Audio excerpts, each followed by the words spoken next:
Agora nós iremos orar a Deus, buscar a face do Senhor, em nome do Senhor Jesus.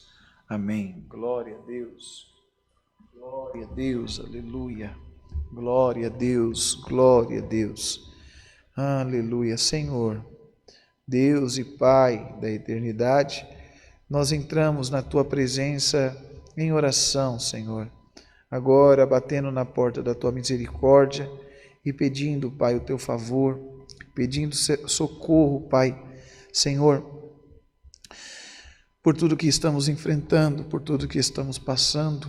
Quantas pessoas, Pai, estão sofrendo, Senhor, problemas financeiros, problemas, Senhor, com esse vírus ou com outra enfermidade, e também muitas famílias enlutadas, Pai, que têm chorado os seus mortos, têm chorado aquele que foi, Senhor, acometido por esse mal e não resistiu, Pai.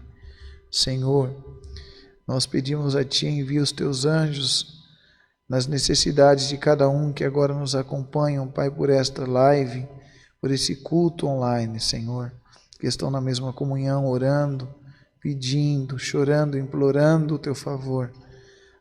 Pai, Tu tens a chave de Davi, que abre e ninguém fecha, e quando fecha ninguém abre.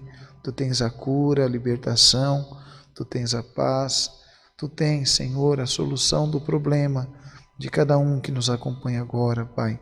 Senhor, nós clamamos a Ti agora, nós, Pai, clamamos o Teu poder, a Tua misericórdia e pedimos ao Senhor, Pai, Senhor, nos quartos escuros, onde a depressão impera, oprime, escraviza. Senhor, quantas pessoas desesperadas com crise de ansiedade, pessoas até tentando suicídio, Pai, por conta do desespero. Senhor, quantas pessoas perderam seus empregos, tendo que devolver casa, carro, Senhor, as financeiras. Pai, mas Tu és o Deus que pode trazer a solução. Senhor, recebe a nossa vida, recebe, Pai, o nosso louvor, a nossa adoração.